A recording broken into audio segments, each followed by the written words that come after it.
નમસ્તે વિદ્યાર્થી મિત્રો, મારી યુટ્યુબ ચેનલ પિયુષ સેરસિયાની અંદર આપનું હાર્દિક સ્વાગત છે। જો તમને મારા વિડીયો ગમે તો લાઇક, શેર અને કોમેન્ટ કરો અને હજી સુધી વિદ્યાર્થી મિત્રો તમે મારી ચેનલને સબસ્ક્રાઈબ ન કરી હોય તો ખાસ સબસ્ક્રાઈબ કરો અને બેલ નોટિફિકેશન ઓન કરો, જેથી કરીને તમને નવા નવા વિડીયોના નોટિફિકેશન મળતા રહે। ચાલો વિદ્યાર્થી મિત્રો આપણે જોઈએ એકમ નંબર 6 આઈ સ્ટડીડ હેલ્પિંગ હેન્ડ્સ। તો તેની અંદર વિદ્યાર્થી મિત્રો બીજી માહિતી આપી દો। આ માત્ર તમારી સમજ માટે છે, નહીં કે ઉતારો કરવા કે કોપી કરવા। જ્યાં તમને મુશ્કેલી પડે ત્યાં તમારે મારા વિડીયોનો ઉપયોગ કરવાનો છે, અથવા તમે લખેલું છે તે તપાસવા માટે મારા વિડીયોનો ઉપયોગ કરજો। એક્ટિવિટી પહેલી છે, આપેલા કાવ્યનું અનુલેખન કરો અને સરખા ઉચ્ચારવાળા શબ્દો એટલે કે રાઇમિંગ વર્ડ્સની જોડી શોધીને લખવાની છે। તો વિદ્યાર્થી મિત્રો આ જે કાવ્ય છે તે અહીંયા અનુલેખન એવું લખેલું છે, તેમાં આ જગ્યામાં તમારે સરસ અક્ષરે લખી દેવાનું છે। તેમાં રાઇમિંગ વર્ડ્સ આવશે ઇન્ચી તો વિન્ચી, રેન તો અગેન અને આઉટ તો સ્પાઉટ। આ રીતના એના રાઇમિંગ વર્ડ્સ આપણે કાવ્યોમાંથી મળેલા છે। ત્યાર પછી એક્ટિવિટી નંબર 2 પાઠ્યપુસ્તકના પાના નંબર 94 પર એક્ટિવિટી 2A આપેલા ચિત્ર જુઓ અને તેના આધારે નીચેના જોડકાઓ જોડવાના છે। તો અહીંયા પહેલા સામે સી, બીજા સામે એ, ત્રીજા સામે બી, ચોથા સામે ઈ, પાંચમા સામે એફ અને છઠ્ઠા સામે ડી આવશે। વિદ્યાર્થી મિત્રો તમે પણ સરસ રીતે જોડેલા જ હશે, ચેક કરી લેજો ક્યાંય ભૂલ રહી ના જાય। હું વિશેષ રીતે એને બોલવાની કરતો નથી, પણ ઝડપથી આપણું આગળ વધી શકે એટલા માટે। તો ત્યાર પછી આપેલા જોડકાઓથી ઉદાહરણ મુજબ વાક્યો લખવાના છે। Raghu is ploughing the field, તો એ જ રીતે આપણે અહીંયા લખેલા છે। તો જોઈએ આપણે તો Kokilaben is milking the cow, ત્યાર પછી Manjuben is feeding the chickens, ત્યાર પછી Ramu is speaking the mangoes અને Kanu is talking coconuts in the camel cart. ત્યાર પછી Bholabhai is putting rice in the jute bags. ત્યાર પછી છે એક્ટિવિટી નંબર 3 ફકરો વાંચો, તેના આધારે યોગ્ય વિકલ્પ પસંદ કરી ખાલી જગ્યાઓ પૂરવાની છે।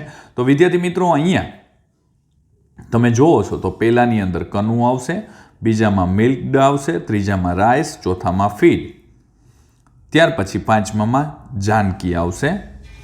આ રીતે આ ફકરાને આપણે અથવા આ ખાલી જગ્યાઓને આપણે અહીંયા જે ખાનામાં જવાબો આપેલા છે તેના ઉપરથી આપણે પૂરી શકીએ છીએ। ત્યાર પછી એક્ટિવિટી નંબર 4 પાઠ્યપુસ્તકના પાના નંબર 96-97 પર એક્ટિવિટી નંબર 4 જુઓ અને તેના આધારે નીચેના વાક્યો યોગ્ય ક્રમમાં ગોઠવવાના છે। તો અહીંયા પણ વિદ્યાર્થી મિત્રો આપણે પહેલું વાક્ય બનશે આઈ લેફ્ટ માય હાઉસ, બીજું વાક્ય બનશે આઈ પેડ ફોર માય ટિકિટ, ત્રીજું વાક્ય બનશે I want do monkey house, ચોથું વાક્ય બનશે આઈ લુકડ એટ ધ લાયન્સ, પાંચમું આઈ ગોટ લોસ્ટ અને છઠ્ઠું આઈ વોચ ધ ડોલ્ફિન્સ। આ રીતે તેને પણ અહીંયા 1, 2, 3, 4, 5, 6 ને 6 નંબર ઉપર વ્યવસ્થિત લાઇનમાં લખેલા પણ છે, તમે પણ લખેલા જ હશે, ચેક કરી લેજો। ત્યાર પછી છે એક્ટિવિટી નંબર 5 પાઠ્યપુસ્તકના પાના નંબર 96-97 પણ એક્ટિવિટી 4 જુઓ, નીચે આપેલા પ્રશ્નો વાંચી યોગ્ય વિકલ્પ પસંદ કરી ખાનામાં તેમનો અક્ષર લખવાનો છે।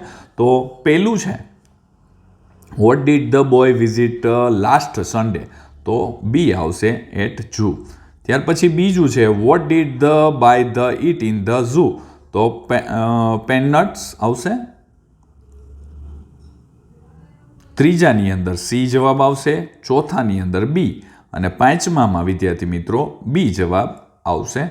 ત્યાર પછી આગળ છે એક્ટિવિટી નંબર 6 આપેલા વાક્યપટ્ટીઓ વાંચો અને તેના ઉદાહરણ મુજબ યસ્ટરડે અને ટુડેના ખાનામાં લખવાનું છે। તો તે પણ આપણે યસ્ટરડે અને ટુડેના ખાનામાં આ જે 6 વાક્યો ઉપર આપેલા છે તેને આપણે અહીંયા લખેલા છે। તો યસ્ટરડેના ખાનામાં Yogesh took at pen, Siraj touch the door અને I got the first rank. ત્યાર પછી ટુડેના ખાનામાં Radha is singing a song, Tejas is watching a movie, Geeta is going the school અને I am climbing the tree આવશે। ત્યાર પછી વિદ્યાર્થી મિત્રો એક્ટિવિટી નંબર 7 આવેલ છે। આપેલા ક્રિયાપદોનો ઉપયોગ કરી ઉદાહરણ મુજબ યસ્ટરડે ને ટુડેની ખાલી જગ્યાઓ પૂરો. તો અહીંયા આપણે આ કોષ્ટકને પૂર્ણ કરેલું છે વિદ્યાર્થી મિત્રો. યસ્ટરડેની અંદર કઈ કઈ વસ્તુ આવશે તે પણ ખાલી જગ્યાઓ અહીંયા પૂર્ણ કરેલી છે, તમે પણ જોઈ શકો છો. આગળ જોઈએ, ફન ઝોન આવે છે ત્યાર પછી. તો તેની અંદર સ્ક્વેર કેટલા છે તો આપણે પાઠ્યપુસ્તક પાના નંબર 101 પર આપેલા આકાર છે તેને ઓળખો. અહીંયા આપેલા શેપ રોબોટ ને જોઈ ચિત્રના આકારોની સંખ્યા લખવાની છે. તો સ્ક્વેર 2 છે, રેક્ટેંગલ 4, ટ્રાયંગલ 3, સર્કલ 3 અને કોન 1 છે જે આ ઉપર છે. વિદ્યાર્થી મિત્રો, આ જ રીતે તમે પણ આ ફન ઝોનને પણ સરસ રીતે પૂર્ણ કરેલું હશે. જો વિદ્યાર્થી મિત્રો તમને મારો આ વિડીયો સારો લાગ્યો હોય તો લાઇક કરજો, શેર કરજો અને કોમેન્ટ કરજો. અને હજી સુધી તમે મારી ચેનલને સબસ્ક્રાઈબ ન કરી હોય તો ખાસ સબસ્ક્રાઈબ કરો અને બેલ નોટિફિકેશન ઓન કરો, જેથી કરીને તમને નવા નવા વિડીયોના નોટિફિકેશન મળતા રહે. તો ચાલો વિદ્યાર્થી મિત્રો, હવે મળીશું આગળના એકમની અંદર. આવજો. અને વિદ્યાર્થી મિત્રો, ધોરણ 5ના દરેક વિષયના દરેક એકમના વિડીયો મેળવવા માટે નીચે ડિસ્ક્રિપ્શન બોક્સની અંદર પ્લેલિસ્ટ લિંકો આપેલી છે દરેક વિષયની. તેના ઉપરથી દરેક વિષયના અને દરેક એકમના વિડીયો મળી જશે. આવજો.